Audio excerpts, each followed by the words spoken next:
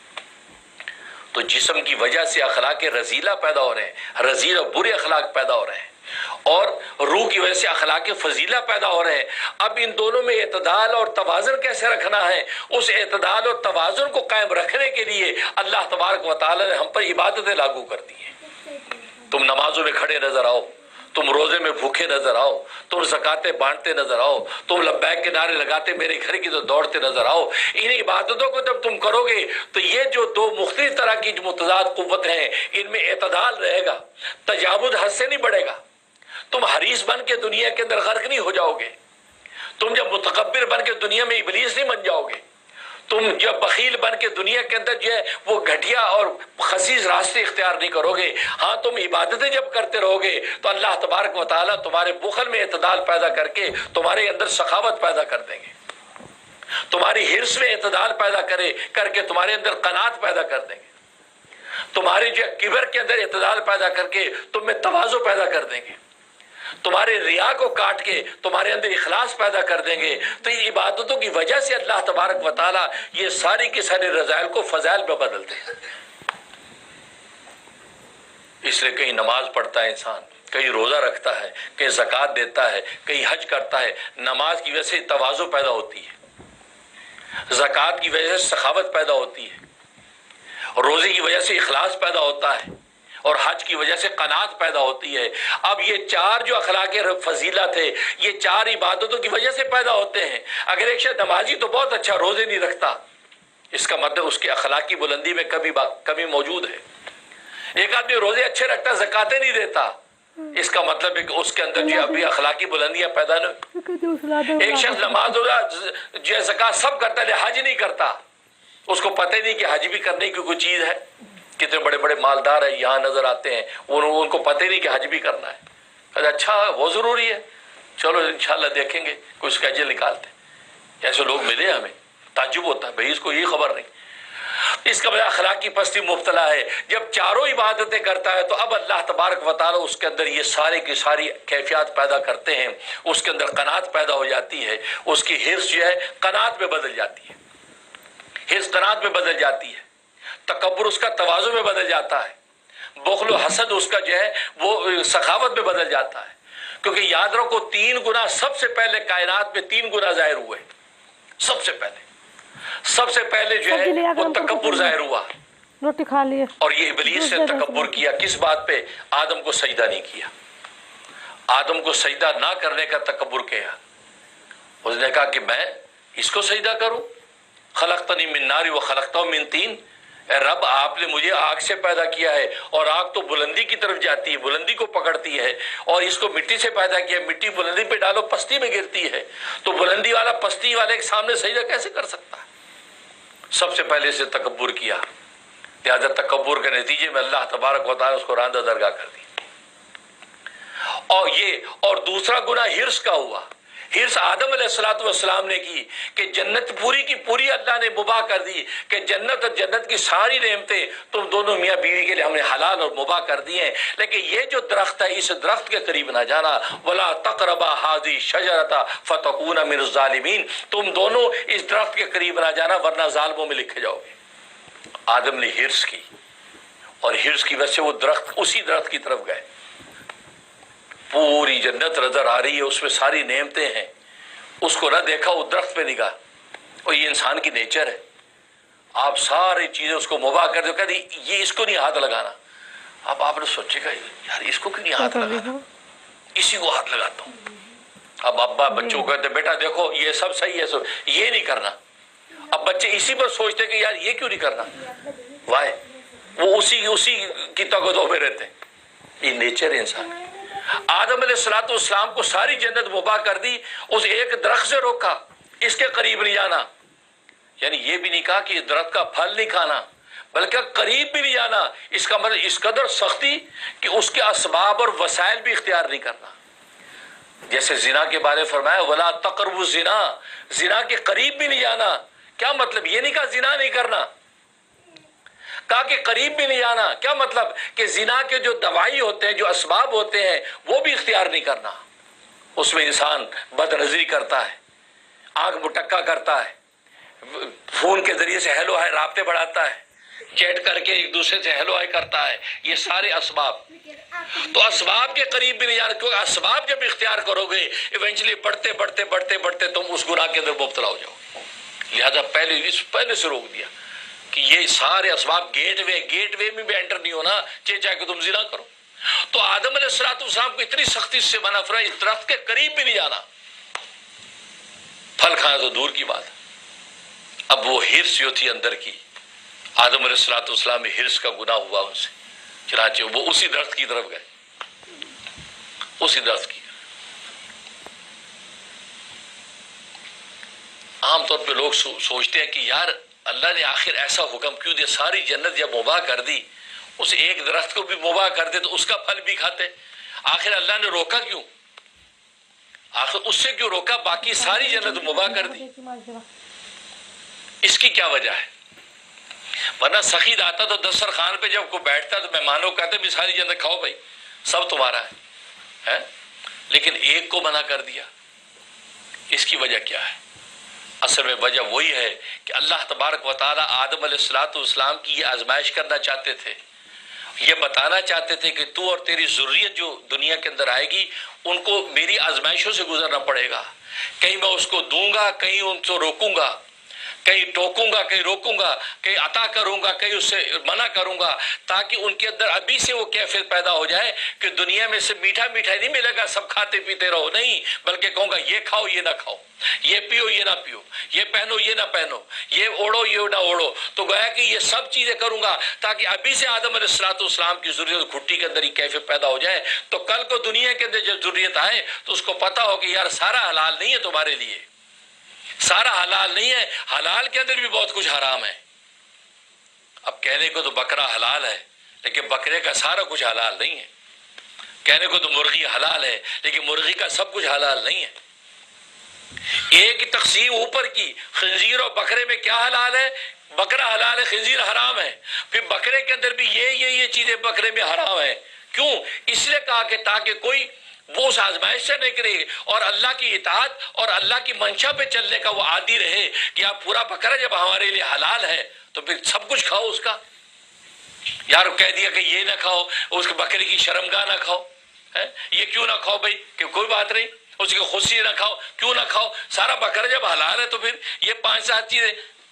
اس کا مطلب اللہ یہی تو آزمانا چاہتے ہیں. بیوی تمہارے لیے حلال ہے لیکن بیوی کا سب کچھ حلال نہیں ہے تمہارے لیے. اس میں پابندی لگا دی بیوی کے ساتھ اس طریقے سے صحبت کرنا یہ تمہارے لیے حرام ہے، ورنہ ویسے بیوی حلال.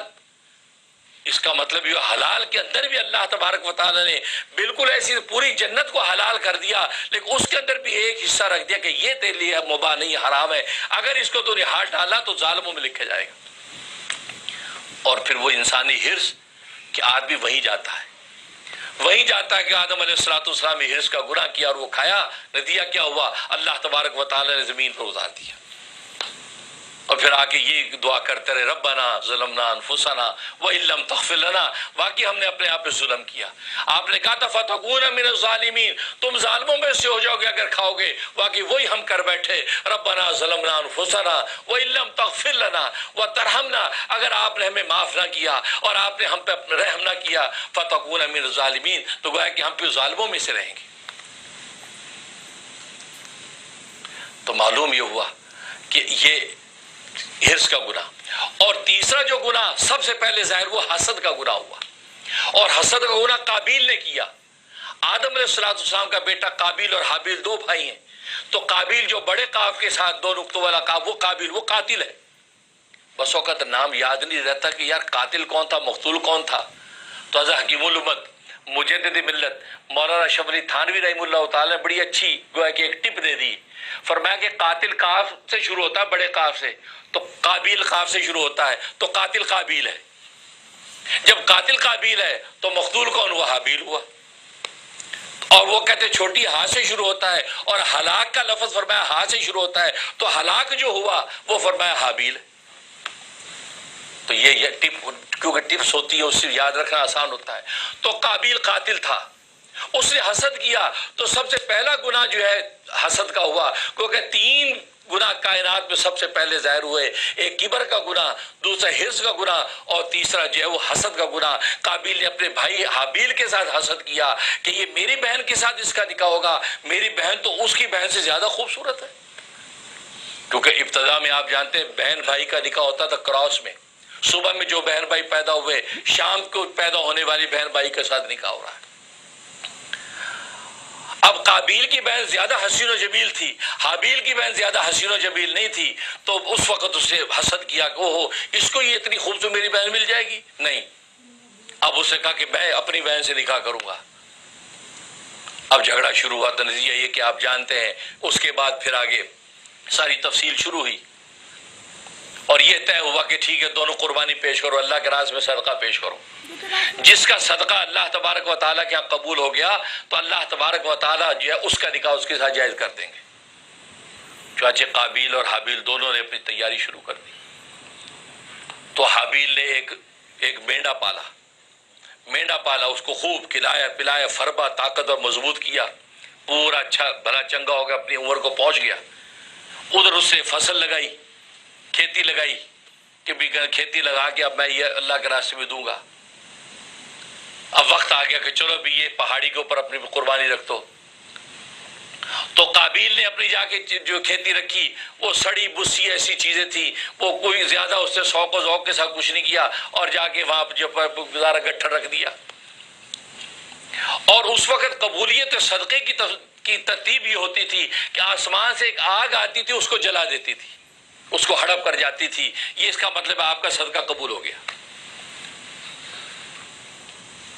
اب قابیل نے جب اپنا وہ رکھا تو وہ آگ نہیں آئی، آگ نے جلایا نہیں۔ حابیل نے جب جا کے اپنا دمبا رکھا، مینڈا رکھا، تو آسمان سے آ گیا اور اس کو اٹھا کے لے گئی، جلا دیا اس کو، تو گویا کہ وہ قبول ہوگی۔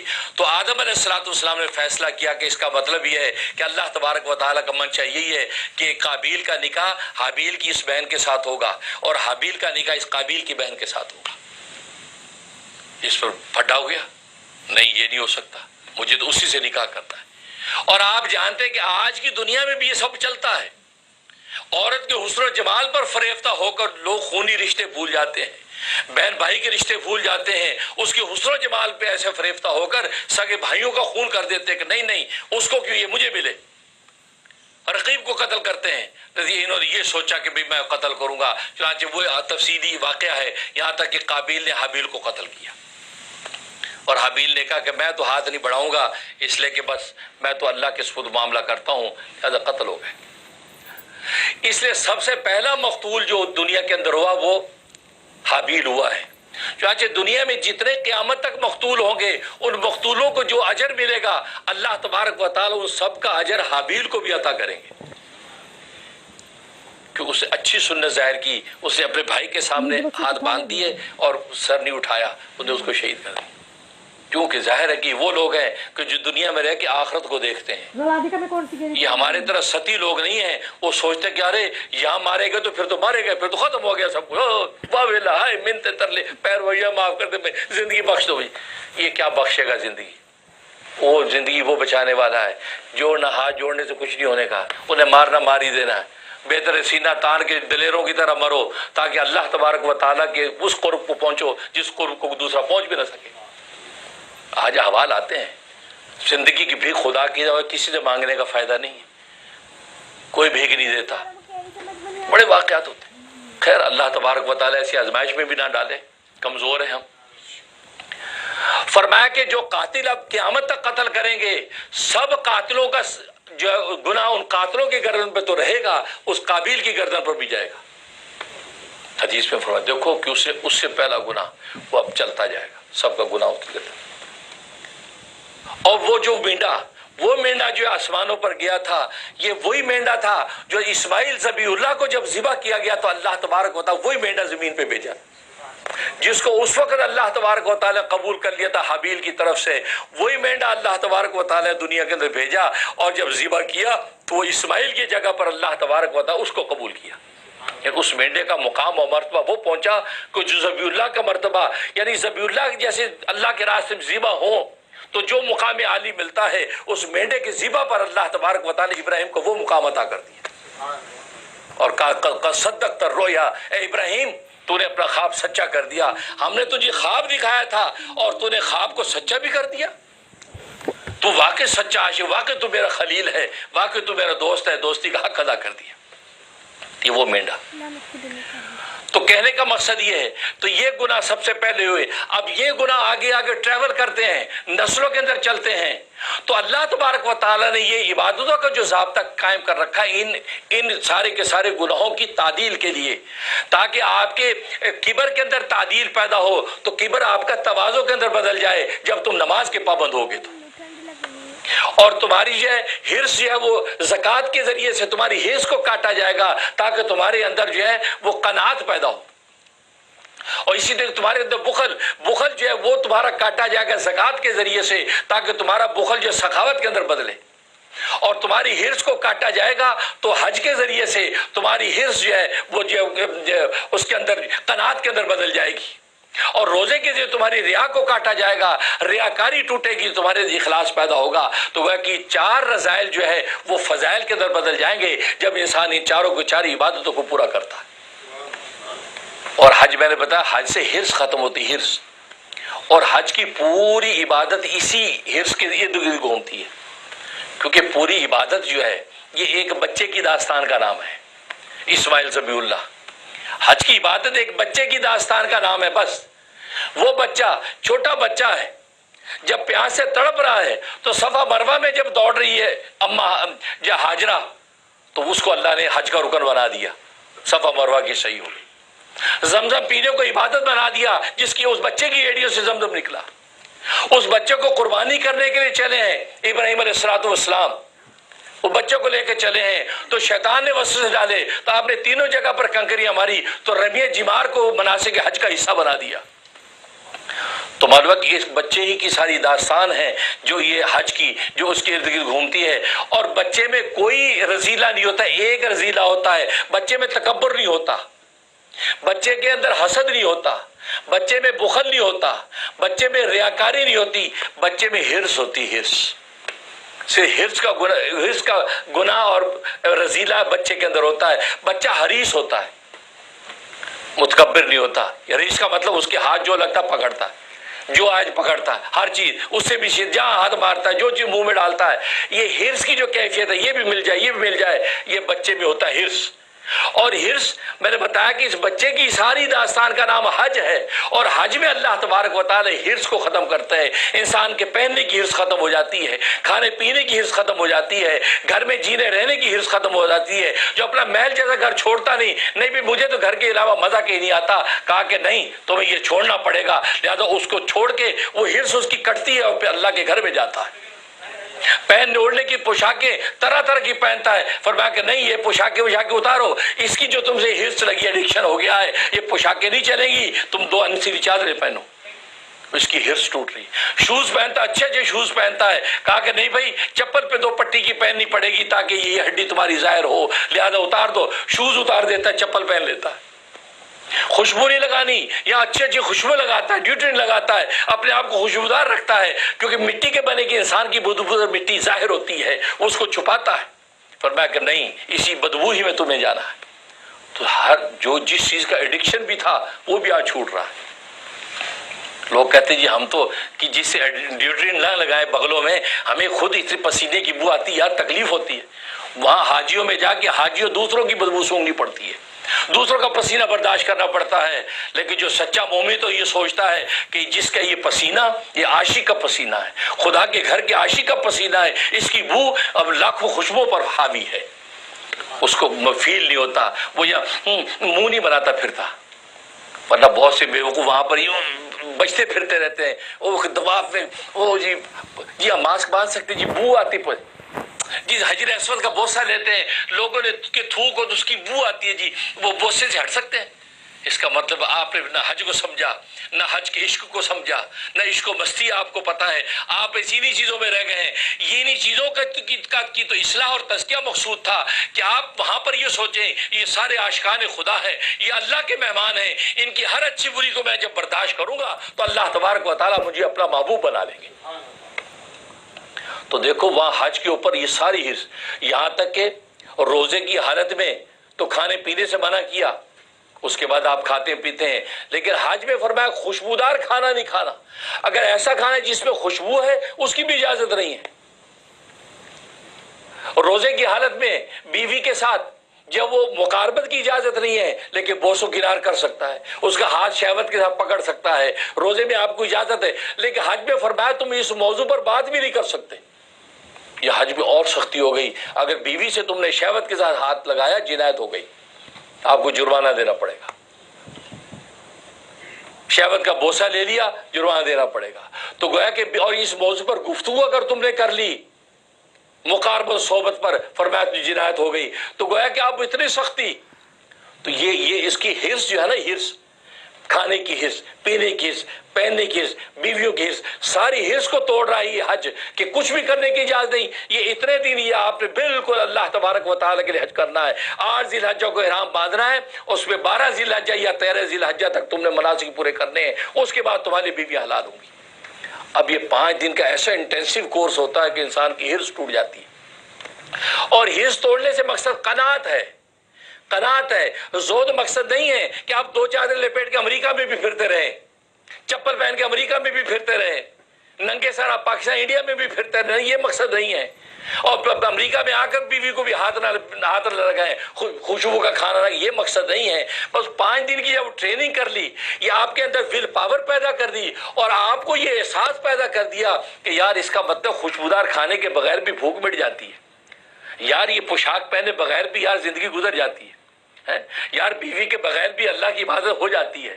تو گویا کہ جب یہ احساس، اور پھر پوشاک کے اور بوٹ اور خوشبو کے بغیر بھی وقت گزر جاتا ہے، دیکھو اتنا بڑا وقت ہم گزار کے آئے ہیں، تو نتیجہ کہ ان چیزوں کی اہمیت ختم ہو جاتی ہے۔ جب اہمیت ختم ہو جاتی ہے، اللہ کے غیر جب اس کی نظر سے ٹوٹ جاتا ہے تو اللہ پھر نظر آنے لگتا ہے، پھر اللہ کے غیر سے پھر اللہ کی طرف ٹریول کرتا ہے۔ جو اللہ یہ حلق تک تو پہنچ چکا ہے، وَنَحْنُ أَقْرَبُ إِلَيْهِ مِنْ حَبْلِ الْوَرِيدِ، یہ شاہ رگ سے بھی زیادہ قریب ہوں، حلق تک پہنچ چکا ہے، اس کو پھر قلب تک پہنچانے کی محنت کرنا آسان ہو جاتی ہے۔ یہ حلق سے قلب تک پہنچانا، بس یہ حج کے اندر جب انسان جب یہ سارے مناسک کرتا ہے، اس کو یہ پتہ چل جاتا ہے اوہو یار یہ حلق سے قلب تک خدا کو اتار لینا تو بہت آسان ہے۔ میں خامخواہ سوچتا تھا کہ خوشبو کے بغیر یہ نہیں ہوگا، میں خامخواہ سوچتا تھا بیوی کے بغیر یہ نہیں ہوگا، میں خامخواہ سوچتا تھا یار یہ شوز اور ٹائی اور کوٹ اور سوٹ پہنے بغیر کچھ نہیں، پتہ چل گیا 2 انسلی چادریں، بلکہ اوپر کی چادر تو عام حاجی ویسے بغل میں ڈال لیتا ہے، اصل لنگی باندھتا ہے صدر کی وجہ سے، ننگے بدن ہی حاجی پھر رہا ہے، جو یہاں ننگے بدن پھرتے شرم آتی کہ نہیں بھائی، اور وہاں سب پھر رہے۔ بس یہ تو عبادات سے اصل میں اخلاق رذیلہ کو فضیلہ میں بدلنا مقصود ہوتا ہے، لہذا حج کے اندر اللہ تبارک و تعالیٰ اخلاق رذیلہ کو فضیلہ سے بدلتے ہیں، اور سب سے بڑا جو بدخلق تھا وہ حرص تھا، حرص کو اللہ تبارک و تعالیٰ حج کے ذریعے توڑتے ہیں، اور انسان کے اندر قناعت پیدا ہو جاتی ہے، قناعت پیدا ہو جاتی ہے۔ بس جو حجاج کرام آ گئے ہیں وہ اب یہ مراقبہ کریں ہم میں قناعت کتنی پیدا ہوئی، ہمیں کتنی قناعت پیدا ہوئی ہے، ہم کتنا ہمارا حرص ٹوٹا ہے، ہم کتنا اللہ تبارک و تعالیٰ کی طرف ہماری نگاہ گئی ہے، اور دنیا کی مادیت سے کٹ کے خدا کی طرف ہم کس طرح متوجہ ہوئے ہیں۔ اگر وہ اس کے اندر حرص اس کی ٹوٹی 100% حرص 50 میں آ گئی ہے، 40 میں آ گئی ہے، یا 0% ہو گئی ہے، تو پھر تم سمجھ جاؤ کہ انشاءاللہ ہمارا حج قبول ہو گیا ہے۔ اسی حج کو حج مبرور نبی نے کہا کہ حج مبرور کا بدلہ اللہ کیا ہے سوائے جنت کے اور کچھ نہیں ہے، جنت مل گئی، اور اس حال میں اللہ اس کو واپس لوٹاتا ہے کہ فرمایا کہ یوم ولدت رجع ولدت امہ، فرمایا کہ راجا کا یوم ولدت امہ، کہ حاجی اس حال میں لوٹتا ہے جیسے اس کی ماں نے آج ہی جنا ہے۔ تو دیکھو بچے کی داستان تھی، حرص توڑ کے آیا، واپس آیا تو اللہ نے اس کو بھی بچہ بنا دیا، اللہ نے اس کو بھی بچہ بنا دیا، جیسے بچے کے اندر کسی قسم کا کوئی گناہ نہیں ہوتا، تو گویا کہ اس کی بھی پورے نامہ اعمال کو اللہ نے گناہوں سے صاف کر کے نیکیوں سے بھر دیا ہے۔ بلکہ حاجی کا مقام بچے سے بھی بڑھ جاتا ہے کہ بچے کے نامہ اعمال میں گناہ نہیں ہے تو اس کے نامہ میں نیکیاں بھی نہیں ہیں، لیکن حاجی کے نامہ اعمال میں گناہ ختم ہونے کے ساتھ نیکیوں سے بھرا ہوا ہے، اور اتنا اونچا مقام اللہ کے اس کی ہو جاتا ہے کہ حدیث میں آتا ہے اپنے گھر میں پہنچنے سے پہلے جو بھی دعا جس کے لیے ہاتھ اٹھا کے کرے گا اللہ تبارک و تعالیٰ اس کی دعا کو فوراً قبول کر لیتے۔ اس لیے کہا جاتا ہے کہ حاجی آئے، ایئرپورٹ پہ اترا اور گھر کی طرف آیا، اس سے پہلے اس سے دعا کرا لو۔ تبھی سنت ہے کہ حاجی پہلے سیدھا مسجد میں آئے، محلے کی مسجد میں آئے، وہاں محلے کے لوگ ملیں، اپنی دعائیں کرائیں، وہ سب کے لیے دعائیں کرے اور 2 رکعت وہاں نماز حاجت پڑھے، شکرانہ پڑھے، اور اس کے بعد گھر جائے، کیونکہ گھر جانے کے بعد گھر گیا تو گھر گیا، اب اس کا وہ مقام نہیں رہے گا جو مقام اس سے پہلے تھا۔ لہٰذا اس لیے مسجد میں آ کے حاجی سارے محلے کے لیے دوستوں احباب کی دعائیں کر کے جائے، اس لیے کہ ابھی تک اللہ نے اس کو وہ جو ہے کمال عطا کر رکھا، فضل دے رکھا ہے کہ ہاتھ اٹھائے گا خالی نہیں لوٹیں گے۔ اس لیے حاجیوں سے دعا کرایا کرو، مبارکیں دیتے ہی اس سے دعا کیجیے، ہمارے دعا کریں، ایئرپورٹ پہ ہاتھ اٹھا دیجیے جو دعا کیجیے، اپنی دعائیں کراؤ، کیونکہ وہ اس وقت اس مقام پر ہے کہ اس کی دعا قبول ہو جائے گی۔ لیکن عام طور پہ ہم وقت ہے کس پہ کرتے ہیں، ہار پہنا دیا، مار کے دے دی، واہ واہ ماشاءاللہ، چوم لیا، وہ چلو میری گاڑی میں، یا میری گاڑی میں، ادھر حاجی کو ادھر، وہ حاجی کو ادھر کھینچتا ہے، میری گاڑی میں آئی۔ بھائی اللہ کے بندوں کے تحمل سے حاجی صاحب آپ کھڑے ہو جائیں، سارے بھائی آپ ہاتھ اٹھا کے دعا کر دیں، بیٹی کی دعا کر دے، شادی کے لیے اچھا رشتہ آ جائے، کاروبار کی دعا کر دے، اللہ ہمیں مل جائے، دعا کر دے، ہمیں اللہ اپنے گھر کا دیدار کر دعا کرا۔ حاجی صاحب سے دعا کراؤ، دعا کرانے کے بعد اب اس کو گھسیٹو کسی بھی گاڑی میں، ہوئی یہ پہلی شور مٹ جاتا، نتیجہ کیا ہوتا ہے، اصل وہ لمحات ہے، وہ لمحات ضائع ہو جاتا۔ اللہ سے دعا ہے کہ اللہ تبارک و تعالی حاجیوں کے حج کو قبول فرمائے، اور قربانیاں کرنے والے جنہوں قربانیاں پیش کی ہیں اپنے جانوروں کی، اللہ تبارک و تعالی ان کی قربانیوں کو قبول و منظور فرمائے۔ ظاہر ان کے بارے میں بشارت حدیث میں یہی ہے کہ ابھی خون کے قطرے زمین پہ گرتے نہیں ہیں، اس سے پہلے اللہ تبارک و تعالی کا قبول ہو جاتے ہیں۔ اس کا اونچا مقام ہے، اللہ تبارک و تعالی عمل کرنے کی توفیق عطا